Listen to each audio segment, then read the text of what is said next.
Hey everyone, Mako here, and today, as promised, I'll be talking about the second part of Ubisoft's Prince of Persia trilogy, Prince of Persia Warrior Within.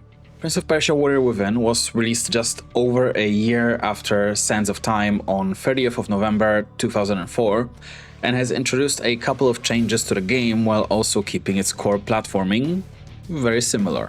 Like always, I will give you a synopsis of the game, interrupted by opinions and observations that I may have had or have now after finishing the game. And oh boy, there are plenty of things that I want to praise so much, as well as complain about. But before I get into Warrior Within, I would like to say that I've already made a video on Prince of Persia: The Sands of Time, and I'll be referencing that video a couple of times here, so I would highly recommend watching it too. Now, with that being said, let's just get started. The game begins approximately 7 years after what happened in Prince of Persia: The Sands of Time, and in between Warrior Within and Sands of Time, we have two games that were later on created and inserted into the timeline. We have Prince of Persia: The Forgotten Sands, which is a PlayStation 3 game, an Xbox 360 game that was released in about 2010, I believe. But I'm not going to bother with that one because there are essentially three versions of the Forgotten Sands, and there is the Battles of Prince of Persia, and that was, I believe, either a mobile title or a DS title that I believe just kind of explains the direct build-up to what is happening in Warrior Within, and I will just give you a one-paragraph breakdown of what happens in here right now. So just let's talk about the build-up. So, like we all remember from The Sands of Time, when Prince was tricked into opening the Hourglass of Time, he released the Sands of Time onto the world, and he paid the ultimate price by losing his father and later on his lover Farah in the process of trying to recapture sands into the Hourglass. He also turned the entire army of Persians that joined him over there into the sand monsters, and he had to find a way to reverse it all. And though he was able to undo what he had done, he was, supposed to die as a result of that. And because he survives his ordeal, he was hunted by the Dahaka, a creature that was created by the gods that guarded the order of the timeline. And here is what essentially happened during the battles of Prince of Persia. He was trying to trap the Dahaka to escape his fate, and while doing so, his mentor Darius and his mother Mary were killed. And that's literally all we need to know from the battles of Prince of Persia. And while we're on the build-up, this is something that was kind of bothering me at the end of the last game, and I'm not sure if I've stressed this enough originally. So, in Sands of Time, there is no mention of any mythical creature that would hunt the prince down for meddling with the Sands of Time. In fact, it all kind of seemed like Prince managed to do big time rewind to prevent everything from going wrong, and then he saved the day with absolutely no consequences whatsoever. Even though he has not only grown in skill due to his time spent in the quote-unquote correct timeline where the sands were unleashed, but he still has the knowledge of what the sands do. In fact, he's still affected by the Sands of Time, even though they've never been unleashed in the new timeline. And I think that the whole Dahaka thing was thought of by the game developers to make the game go into a more darker tone, not only because of the theme of the story, but also in the setting of the whole island, to show that there are consequences for meddling with time, and Prince's attempts to escape the Dahaka show that he is attempting to change his own fate, as he would later mention during the game cutscenes. So, 7 years into his conflict with the Dahaka, the prince starts seeking advice from an old wise man. We can see that in the intro cinematic of the game. And the prince learns of the existence of the Island of Time, on which the Sands of Time were created, but its location is nearly impossible to find. And thinking only of his survival, Prince sets sail for the island to prevent the Sands of Time from ever being created, under the belief that the Dahaka will have no reason to hunt him if he does so, which kind of makes sense, because if there are no Sands of Time, if there are no Sands relics, why would Dahaka try to kill Prince, right? They were never created, so how would they be supposed to be unleashed? So he gathers his men and he sets sail for the Island of Time. And during the journey, his ship is intercepted and destroyed by a woman in tight black suit, a servant of the Empress of Time. Accompanied by a pack of raider enemies, the prince's men are killed and he is defeated by the woman. Lost in a shipwreck, he finds himself alone on the island. He picks a wooden stick from the wreckage of a boat to defend himself against some crows. He swears to kill the woman for what she has done to him and his crew. And now, for the sake of saving time, I will just straight up say it because I genuinely do not remember when we learn her name, but her name is Shadi. And now, let's talk a bit about the tutorial we get. The entire section of the boat serves us as the combat tutorial. And then later on, the first areas of the map on the island will serve us as the platforming tutorial. But let's focus on the combat now. Because luckily, the developers have heard the complaints about the combat from the first title and overhauled most of the combat and the way the encounters work. And I'll be talking about the combats encountered shortly, but now let's just talk about specifically the combat system. The new system that was introduced is dubbed the freeform combat system, which lets us weave some combos together, as well as allows us to kind of freely attack each enemy without being hard locked onto one, kind of like we had to be hard locked onto an enemy in Sands of Time.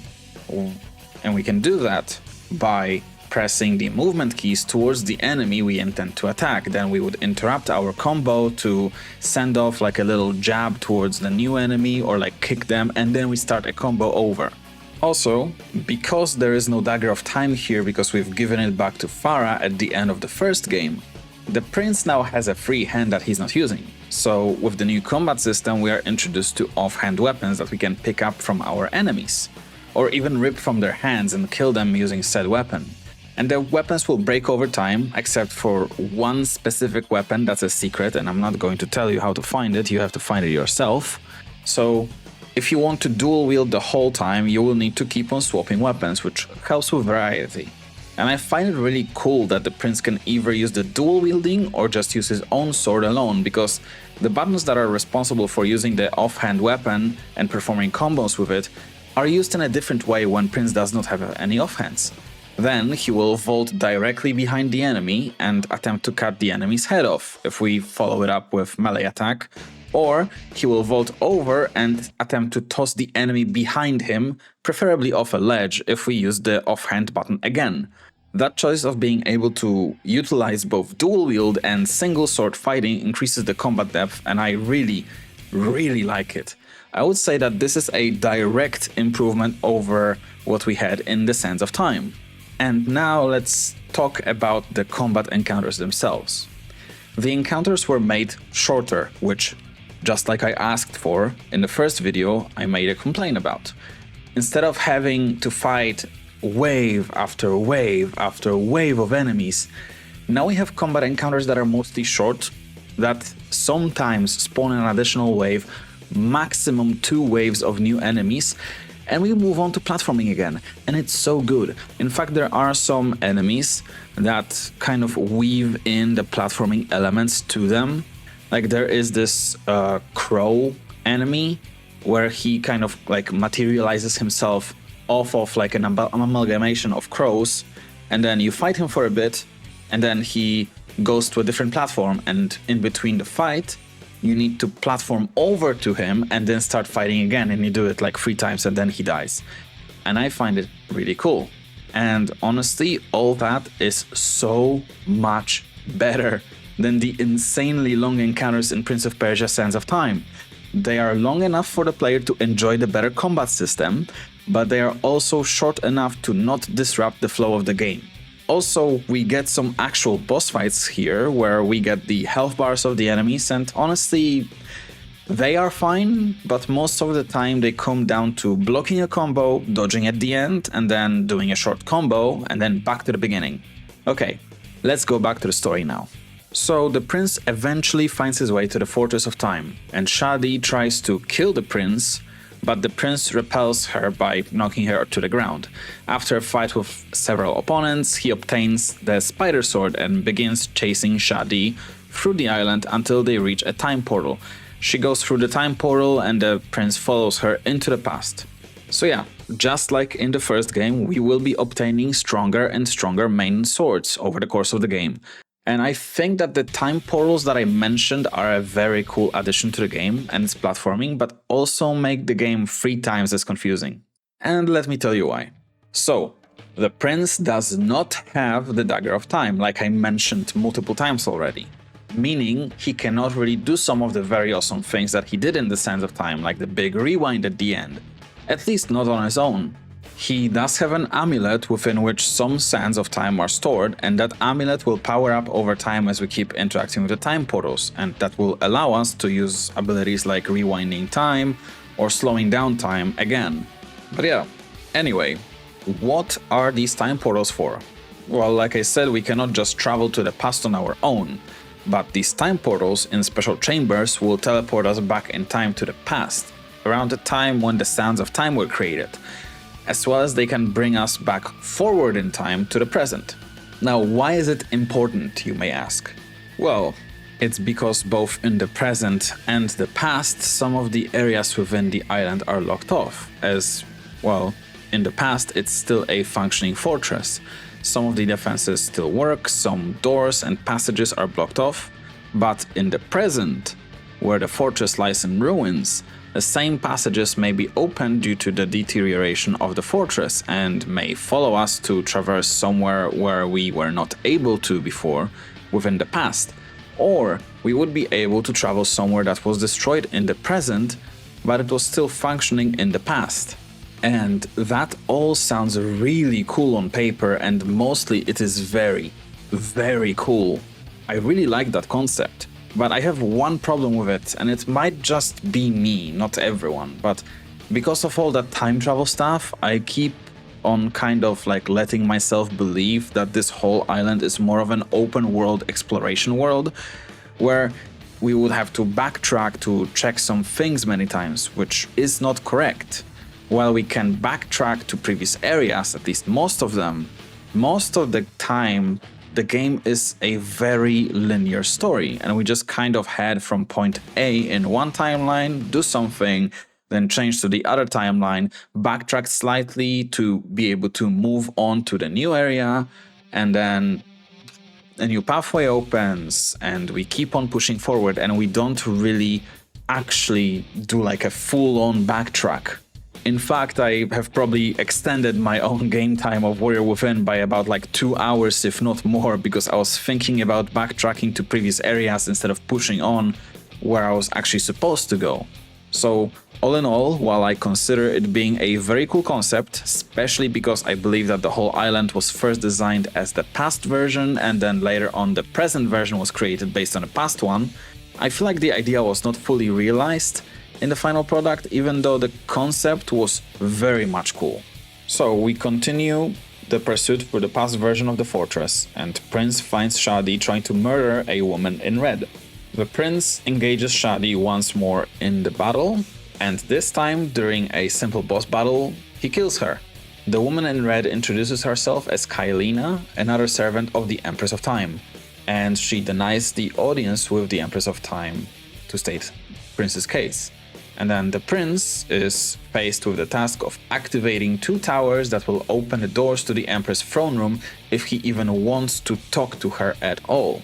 Kailina aids the prince by presenting to him the Serpent Sword, which is a new upgraded version of a sword, and it will allow him to activate the bridges to reach both of the towers that need to be activated. The 2 towers that are required to open the throne room can be done in any order. You can either go left and go through the entirety of the mechanical tower, or go right to the garden towers.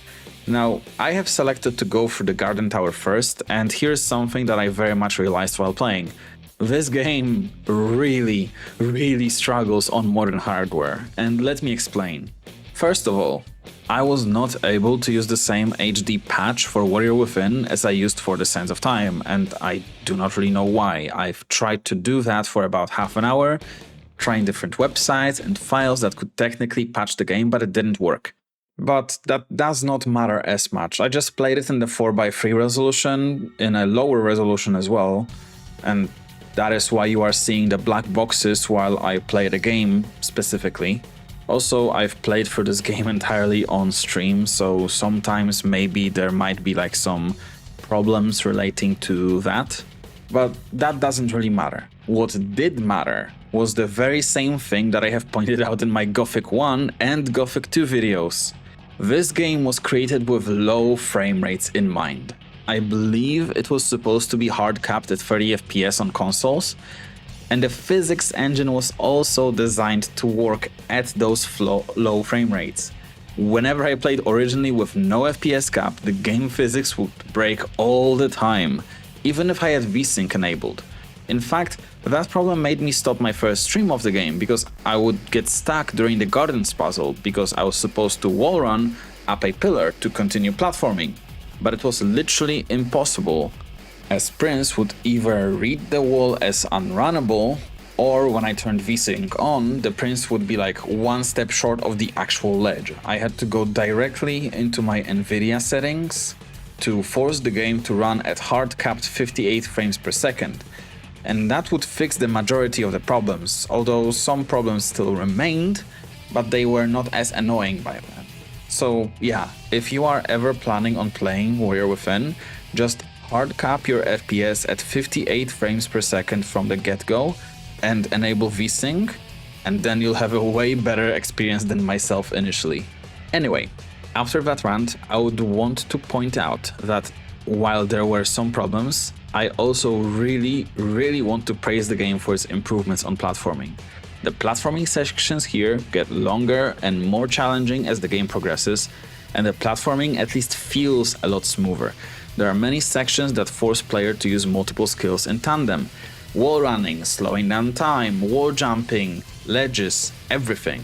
I would say that platforming sections in this game are way better than in Sands of Time, and the platforming tutorial that we get when we first enter the Island of Time is also very much similar to what we saw in the Sands of Time, making us first utilize a single platforming mechanic in a safe environment, and then introducing another one, and then combining both mechanics together, and so on and so on, and the game just keeps on building up the mechanics. I really like it. It's really great. Oh yeah, and my complaint from the first game where attacking enemies during wall running and walking across ledges outside of the stupid bats was also addressed here. There are actual platforming sections that do require you to also attack an enemy during your platforming, else you would fall off and die, which is also a cool addition to platforming. Specifically, in the mechanical tower, there are sections where you need to attack an enemy while wall running. And that's a really cool thing, because that's specifically a thing that I was complaining about earlier. Okay, so let's just assume that we've beaten both the garden tower and the mechanical tower. What happens? Well, as the prince explores the island, he would occasionally encounter a mysterious creature that does not speak a word, but is constantly doing things that are questioned by the prince as he tries to communicate with the creature. It's like a dark-shaped, black-skinned creature that just does not talk at all. And additionally, the prince is pursued by the Dahaka, who has followed him to the Island of Time. And shortly before reaching the throne room, the Dahaka attacks the prince and gets him almost killed. But then the creature, who we will later know as the Sand Wraith, is killed in its place because Prince basically just started running away from the Dahaka, and on the way he dodged the Sand Wraith, resulting in the Dahaka grabbing the Sand Wraith instead of the prince. And then the Dahaka just kind of leaves without attacking the prince, much to his confusion. And here is a very funny thing that I would like to point out. I never obtained a sword that I was supposed to get, because apparently you are supposed to go back to Kailina right next to the throne room before you enter the second tower. So you activate one tower, then you go talk to Kailina, and then you get a sword, and then you go to the next tower. I never did that. You are supposed to essentially just get a new sword called the Lion Sword from her, which means that it was a more powerful weapon. But I just went from doing one tower to the other, and I never went to Kaelina in between them, so I never got that sword. So there will be a dialogue later on, kind of referencing that lion sword. I never obtained that weapon. Also, let's talk about Dahaka a little bit. So throughout the game, Dahaka is actively giving chase to Prince during specific sections of the map. And there are a couple of things. First of all, absolutely banger music. For some reason, the producer of this game has put in Godsmack into the game, and whenever Prince is chased down by Dahaka, we get blasted with I Stand Alone, which is a banger song, by the way. But that also adds to the hype of the chase scene. So, whenever we are chased by Dahaka, if we are not fast enough, if we stand still for too long, we are instantly grabbed by Dahaka and killed off, and that's game over. So the sections where we get the chase scenes are designed for some really smooth and fast platforming, where we are supposed to wall run into swinging of the ropes, into leaping from a bar to bar, and it feels really good because it's just really, really smooth. We feel the urgency of the chase, and these sections, I will repeat it for the third time, are just very smooth, and you feel like you are in an action movie. In fact, the camera angles also change from the usual angles to angles where you can kind of see the prince running away, and then the Dahaka shows up like behind you, and you see him because he's attempting to grab you. It's really cool. And also there's one more cool thing. Dahaka speaks in a way that is incomprehensible to us normally, but if we are to rewind time after he says a line, we will hear what Dahaka is actually saying. We can understand him because he is literally just speaking in reverse. That's a really cool thing for a time monster.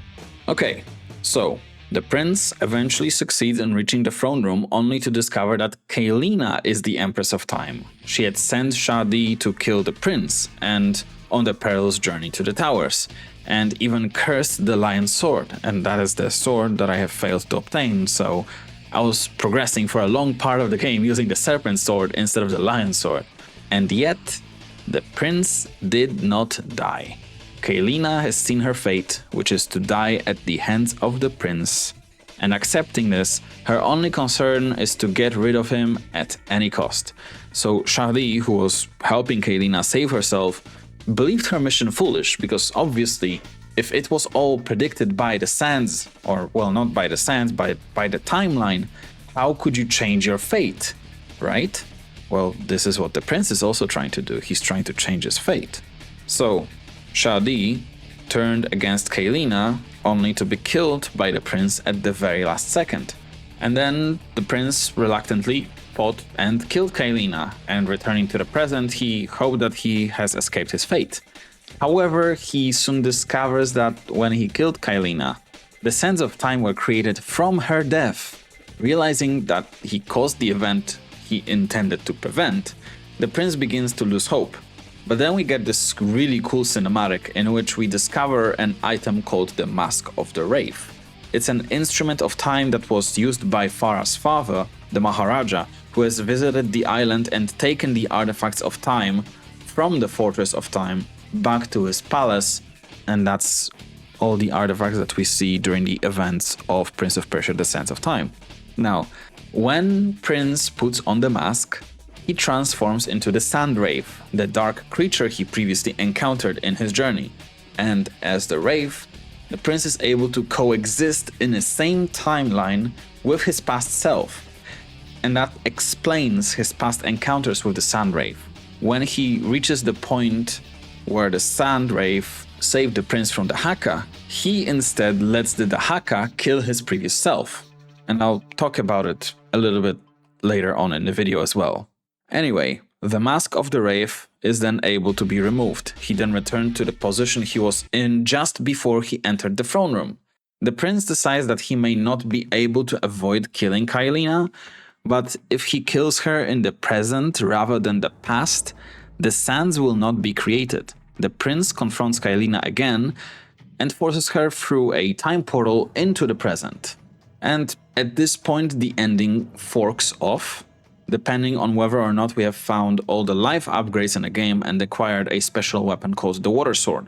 You see, the ending that you get if you have not done that is the non-canon ending, but it is also the normal ending of the game. This is the default ending that you will get by just playing through the game and not looking for these upgrades.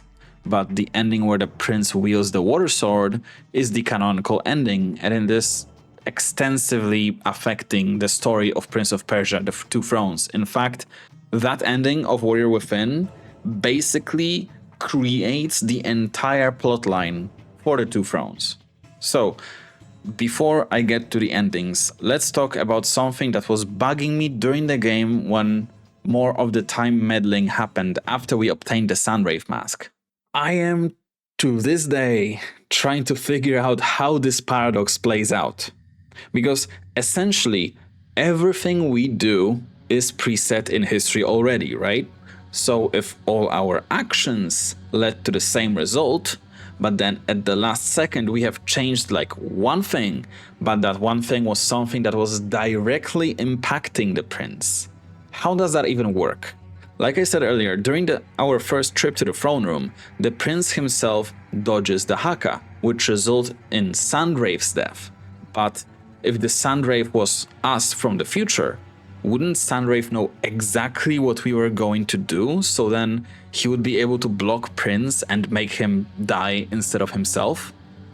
But then if that was the true result of the timeline, the Sunwraith would never be created because the prince that created the Sunwraith dies. And then when the mask falls off, the Sunwraith, and we get Prince back. So shouldn't he technically disappear from existence because he is the future version of the prince that died? And since that prince is dead, therefore he should be dead too? Oh god, that makes my brain hurt whenever I think about the timeline implications of Warrior Within. I just don't really know how to explain that level of messing with a timeline. There's just too many things that I think kind of make it one big paradox and not really the changing of fate. But at the same time, it's just fun watching that. Anyway, true ending and the main ending. Let's talk about them. I have royally messed up when I was playing the game, because the normal ending to the game, like I said, is a non-canon ending. It is an ending where we kill Kailina in the last big fight, and then Dahaka shows up, he finishes her off, and then we think that he will attempt to kill us too. But he just takes away our time amulet and disappears, because now the sands of time are completely gone from the timeline, all these sands artifacts are also gone, so there's no point in killing us. And then Prince gets back on a boat and sails back to a burning Babylon. And that is where the game ends, with Kailina as the final boss fight and with her death. But that is not the true ending. You see, the true ending is different. And to obtain it, we need to go ahead and obtain every single life upgrade in the game. And I have very much messed up, because while we can get 7 out of 9 upgrades at any point in game, if we just know where to look, there are 2 upgrades where we only get 2 chances each to obtain them. One is in the prison level, and one is in the library level. And if you miss them both twice, there is literally no way to get them back. So yeah, I think I have obtained like 6 upgrades total, 6 or 5 HP upgrades. Meaning I was not able to get all 9, so I could not get the water sword. Anyway, what do we even need the water sword for? Well, during our sections of running away from the Dahaka, we noticed that he cannot pass through water, as if he was scared of it. And now, I think you get the idea. So yeah, the water sword is indeed made of magic water. So by having the water sword, we are finally able to kill the Dahaka. And if we can kill the Dahaka, that means that we have no need to even try to kill Kailina, because we can just kill the one monster that has been chasing us, therefore nullifying the need to go to the Island of Time overall. So Kailina never dies, the sands are not created, the Dahaka is dead, so nobody will chase Prince down and everybody is happy. And that's exactly what happens. We fight the Dahaka and we kill the Dahaka instead of Kailina. In fact, After the fight with Dahaka, Prince manages to rizz up Kailina and she decides to go with him on a boat, where they do a little of bow chicka wow wow. And then we end the game with Prince seeing Babylon still burning. And that would be the beginning of the two thrones, but that is a separate video. So anyway, what did I think of Warrior Within? Honestly, I will spoil it now, even though the Two Thrones video is not released yet. Warrior Within was the game that I had at the same time the most technical difficulties with, but also the most fun with. Even though there were many problems related to the frame rate, because of the frame rate, the audio was either off sync or the audio was not playing at all sometimes, and that included music, where music would sometimes not play and sometimes a full song would play without stopping until the end of the track. Even with all this, I had so much fun with this game. The platforming felt really good for its time, the combat was not a boring slogfest, and the game, after I took out my thinking process where I thought I needed to backtrack way more than I had to in reality, had a really good pace. All in all, I think I have finished the game within like 12 hours total. I can genuinely recommend at least trying this game out, but first, please do what I wrote you should do about the FPS capping and VSync before you start your playthrough. You'll thank me later. Anyway, thank you all for watching this shorter video. I hope you enjoyed it, and if you liked it, please consider leaving a like, a sub, ringing a bell, leaving a comment, and I will see you in the next video. Bye bye.